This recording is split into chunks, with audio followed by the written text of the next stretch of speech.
জন্তুর পশু পাখি তরুলতা সকলেরই একদিন এই ধরাধাম ছেড়ে দেহ ত্যাগ করে চলে যেতে হবে। এটা হচ্ছে মর্তধাম, মরজগৎ।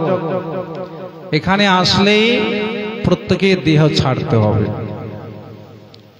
কেননা যে দেহে অবস্থান করছে জীবাত্মা, আত্মঘাতী করে, বিষ খেয়ে মরে, এরা কিন্তু আত্মঘাতী। এদের ভূত প্রেত পিশাচ হয়ে অবস্থান করতে মন করেছে। তাহলে পিতামাতা যদি কর্মফলে নরক যন্ত্রণা ভোগ করে, তারা কিন্তু অপেক্ষা করে যে আমার বংশে যদি কেউ একজন শুদ্ধ বৈষ্ণব দিয়ে ভগবানের ভোগ লাগিয়ে সেই মহাপ্রসাদ দান করে, তাহলে সেই প্রসাদ পেয়ে আমরা মুক্তি লাভ করব। রামায়ণে দশরথ রাজা কার পিণ্ড নিয়েছিলেন? সন্তানদের পিণ্ড গ্রহণ করতে পেরেছিলেন কি না? কার পিণ্ড নিয়েছিলেন? সীতা। যখন দশরথ রাজা দেহ ত্যাগ করলেন, কিসের জন্য? ছেলের জন্য।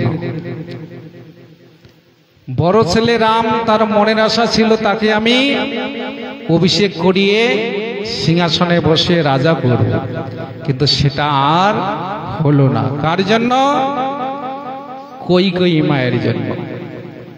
তাহলে কৈকেয়ী মা রামের কি হয়? রামের বড় মা। আর কৈকেয়ী মা সব সময় কিন্তু রামকে ভালোবাসত, আর নিজের ছেলে ভরত তাকেও এইরকম ভালোবাসে না।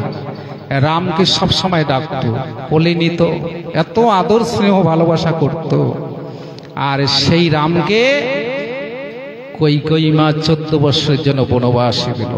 কি কারণ? এটা হচ্ছে সঙ্গ। এই জন্য বলছে সঙ্গে গুণে মানুষ তরে, আর সঙ্গের জন্য মানুষ মরে। দুইটা পথ, একটা স্বর্গে যাবেন আর একটা নরকে যাবেন, কিন্তু সঙ্গ দেখেই করতে হবে। সব সঙ্গের মধ্যে সদ্ভাব আসবে না। তাহলে কৈকেয়ী মা কার সঙ্গ করেছিলেন? কার কুবুদ্ধি কুমন্ত্রণাতে তাকে 14 বৎসরের জন্য অভিশাপ দিলেন? তার বাড়িতে কে ছিল? তার বাড়িতে ছিল দাসী একজন, তার নাম হলো মন্থরা। এই মন্থরা প্রতিদিন এই রাজবাড়িতে কাজ করত, দাসিত্ব করত। যখন দশরথ রাজা রাজ্য ঘোষণা করে দিলেন, আমার বড় ছেলে রাম কালকে অভিষেক করিয়ে তাকে রাজা করানো হবে। তা রাজ্যের কত একটা আনন্দ উপভোগ করতেছে প্রজারা, এবং সকলেই আনন্দ। নতুন রাজা হবে রামচন্দ্র। কিন্তু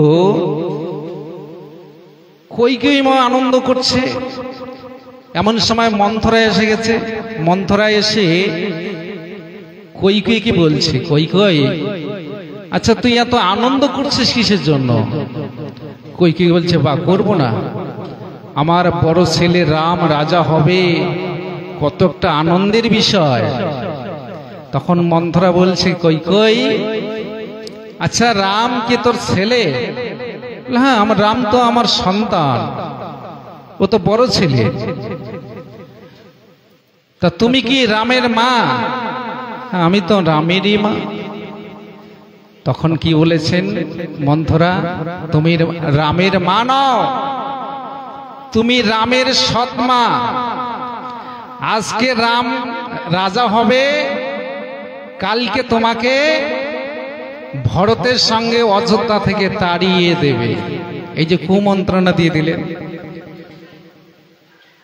তখন কৈকেয়ী বলছে, তাহলে আমি কি করব? তুমি আর কি করবে? এক সময় দশরথ রাজা খুব বিপদে পড়েছিলেন, তার প্রাণ বাঁচতেছিল না। যশোরা রাজার 750 স্ত্রী, তার মধ্যে প্রধান স্ত্রী হলো কৈকেয়ী। এই 750 স্ত্রীর মধ্যে কেউই কিন্তু তাকে যত্ন করেনি, কিন্তু কৈকেয়ী মা তাকে সবসময় যত্ন করত। দুইবার তাকে বাঁচিয়েছিল। তখন দশরথ রাজা তাকে বর দিতে চেয়েছিলেন। তখন কৈকেয়ী বলেছিলেন, স্বামী, স্ত্রীর কর্তব্য স্বামীকে দেখাশোনা করা, তা আমি তোমাকে দেখাশোনা করে ভালো করেছি, তার বিনিময়ে আমি কোনো বরের দরকার নেই, আর যদি কোনোদিন লাগে তাহলে চেয়ে নেব। তাই ওই বরটা তুমি আজকে চাইবে। প্রথম বরে হচ্ছে 14 বৎসরের জন্য রামচন্দ্রকে বনবাসে যেতে হবে, আর দ্বিতীয় বর হলো ভরতকে রাজা করতে হবে। নিতাই গৌর প্রেমানন্দে হরি হরি বল। এই যে কুমন্ত্রণা দিয়ে দিলেন, এদিকে রামচন্দ্রকে অভিষেক করে রাজা করবে। এমন সময় সবাইকে দেখছে দশরথ রাজা, আনন্দ করছে, কিন্তু একজন দেখতেছে না, তিনি হলেন কৈকেয়ী। তিনি একটা অসুস্থ হয়ে গেছে, তোমার প্রাণে বাঁচতে ছিল না, কিন্তু আমি তোমাকে যত্ন করে সেবা করে তোমাকে ভালো করেছিলাম। তখন কিন্তু তুমি বর দিতে চেয়েছিলে, আমি কিন্তু বরকে আমি বলতে পারি। দশরথ রাজা ছুটতে ছুটতে রাজবাড়িতে প্রবেশ করে নির্জনে, তুই আমাকে কথা দে, তুই কি পিতার আদেশ পালন করতে পারবি বাবা? তুই আমাকে কথা দে দে। তখন রামচন্দ্র বলেছিলেন, পিতা, তুমি যাহা বলবে আমি সেটাই মেনে নেব, তোমার কি আছে বলো। তখন দশরথ রাজা কেঁদে কেঁদে বলেছিলেন, রাম,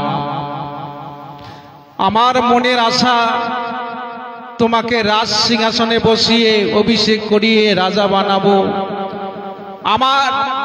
তোমার কৈকেয়ী মায়ের মনের আশা তোমাকে 14 বৎসরের জন্য বনবাসে যেতে হবে। পারবি বাবা? তুই পিতার বাক্য পালন করতে কি পারবি? তুই কথা দে। সঙ্গে সঙ্গে রামচন্দ্র বলেছিলেন, পিতা সর্বপিতা ধর্ম পিতা হি পরমতপ পিতরে প্রতিমা পণ্য পিতা হি সর্বদেবতা। হে পিতা, তুমি যাহা আদেশ করবে তাহা আমি অক্ষরে অক্ষরে পালন করব। পরের দিন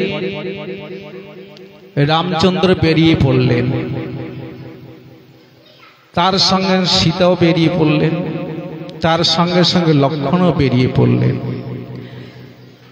বনবাসে যাওয়ার আগে বড় মার চরণে গিয়ে প্রণাম করে বলছে, মা, বিদায় দাও।